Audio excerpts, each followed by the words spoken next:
Hello there. Well, February has come and gone. It was actually quite a while ago. It's already spring here in Arkansas. I've got the sun coming in out of the windows. So this is a video about what I watched in February. So this is a video about what movies I watched in February. So just for the sake of making this video easier to edit, I'm mostly going to just focus on movies that came out recently, movies that are in theaters, or movies that came out in the last year or so that I finally caught up with. I do watch a lot of movies, nearly one every day. So if you want to know about everything I watched in February, you can go check out my Letterboxd. So I started out February by going to a special screening of The Zone of Interest, thanks to the Arkansas Cinema Society. And I gotta say, this has been quite the year for the banality of evil on film. I had about a 40-minute drive home after the movie, and I pretty much just sat in silence the entire time. And that's essentially what this movie does to you. It is so disturbing in the most backdoor way possible. It's about the idyllic family home of the Commandant of Auschwitz during the Second World War. It takes a very minimalist, fly-on-the-wall type of approach. You spend a lot of time seeing just the daily routine of this family, while just feet away some of the most horrific atrocities of the 20th century are happening. It's a movie specifically about World War II, but in a lot of ways, and the director has been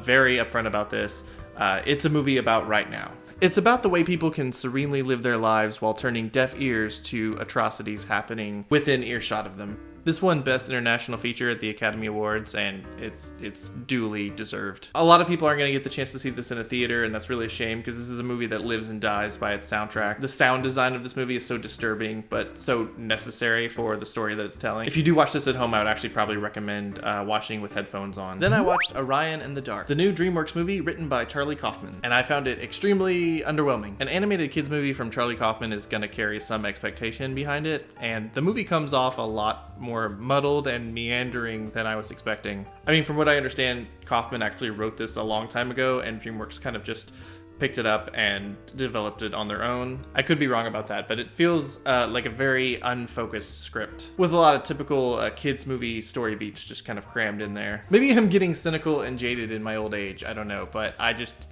did not connect with this movie at all. I think animated movies in general need to move on from this idea of personifying concepts, using it as like a big metaphor. I mean, it's been done to death at this point. Next, I watched The Greatest Night in Pop, which is a documentary on Netflix about the night that a bunch of 80s pop stars got together to record a song to help aid the starvation epidemic caused by drought in Ethiopia. The original project was spearheaded by Henry Belafonte, and the song was co-written by Lionel Richie and Michael Jackson. The real draw of this documentary is just to witness what this collaboration between all of these artists who came together in one night was like.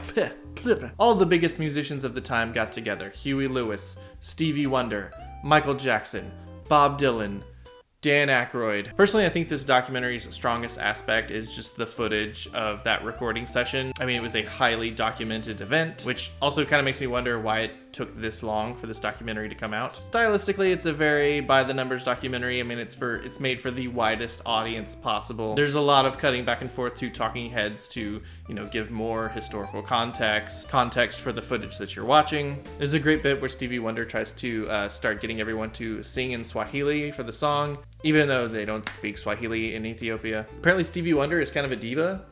Wasn't aware of that. And also, the entire time, Bob Dylan just has this look on his face like, I should not have come to this party, which is very relatable. I do think this would be way more effective if it didn't keep cutting back to the talking heads. Not the band Talking Heads, this is what you're looking at right now. But I get it. They want the star power that was behind this documentary and to feature them, to show them on camera. The project is also pretty flattering to the people involved as well. Doesn't really get into the, grayness of this kind of project and to their cause, which, is one that conveniently boost their own egos. They do mention that they put a sign over the door of the studio that said, "Leave your ego at the door." And no one did. This project, this song, this recording studio, and this documentary is all ego. I also finally caught up with The Marvels, and I'm not gonna lie, I was very bored during this movie. I didn't watch Miss Marvel, the TV show, so I didn't understand what was happening a lot of the time. I know people claim you don't have to watch the Marvel TV shows to fully appreciate the movies.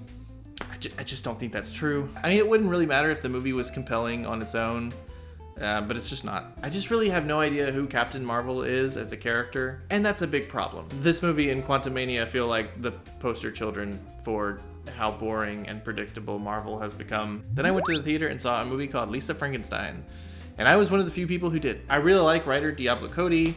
I was intrigued to see the first movie from Zelda Williams, and I think this had a good trailer. I feel like I remember the trailer for this being really good, and the movie is just okay. There's a lot of pretty obvious inspirations here, Heathers being a big one. It also had a style that reminded me a lot of John Waters movies. It also reminded me a lot of My Boyfriend's Back. Has anyone out there seen My Boyfriend's Back? Is it just me? I just don't understand why this movie was PG-13. I feel like we've gone past the point where we need PG-13 comedies. Like, for the longest time, we had PG-13 movies because, you know, the test results said you would get more people to go see them, but Deadpool just completely proved this theory wrong. I mean, PG-13 movies have basically become the new PG. It feels like a lot of movies that are just PG-13 are just Marvel movies, which essentially just appeal to kids anyway. I'm just saying this movie didn't do well at the box office, and I don't think its rating helped it at all. Besides that, it's also just kind of a really shabby movie in a lot of ways that, you know, sometimes first-time filmmaker movies can be. There are a lot of story beats and comedy beats that just don't really land. Essentially, it's about a teenage girl who brings back a dead guy from he was dead, now he's alive, who just wants to be her boyfriend. And the central point of attack of the movie, where this guy is brought back to life, goes by really quickly and is handled with like hardly any dramatic flair. It has some funny moments, but overall I thought it could have used a lot more polish. I also caught up with Jurassic World Dominion. I forgot that was the title. And it was awful. Why do they keep making these movies? Stop it. Then I went back to the theater and checked out a new movie from Ethan Coen, one half of the Coen brothers, Drive Away Dolls, which is not the original title. Pretty fascinating to look at this movie and then the movie that was made by Joel Coen, his brother, the only movies that they've made separate from one another, to see how clearly both these guys' sensibility differs from one another, but then how clearly that if you brought these two people together, you'd get something completely Coen brothers. This movie is a light romp about two women who go on a road trip to Florida, only to discover that they have a valuable suitcase in their trunk and are being pursued by some dubious men. It was co-written by Ethan Coen and his partner, Trisha Cook, reflecting our main underlying narrative, which is essentially a queer love story. The movie has great fast-paced dialogue you might attribute to Raising Arizona, but I definitely felt like there was an element missing here. There was definitely a sort of lack of dramatic thrust.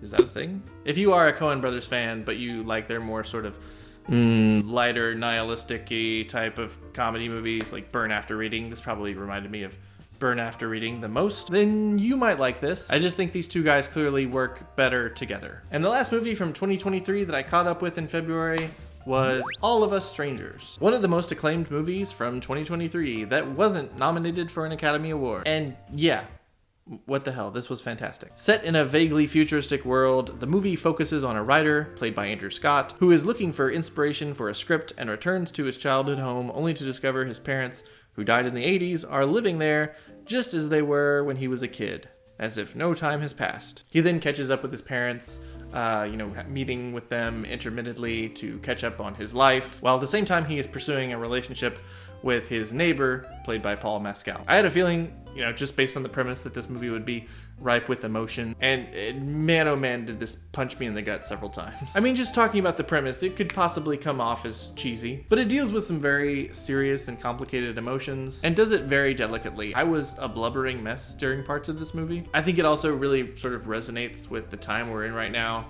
where we all feel very secluded from one another. My parents also turned 70 recently, so that might have something to do with it. But this also has some of the best performances from any movie from 2023, so I'll just join in on the throng, saying that the fact that this was ignored totally by the Academy is totally ridiculous. Alright, that's all I got. That's all the new movies I saw in February. So if you saw any of these movies, you should let me know what you thought of them in the comments. And like I said, if you want to know what I thought about everything I saw in February, just head over to my Letterboxd and give that a follow.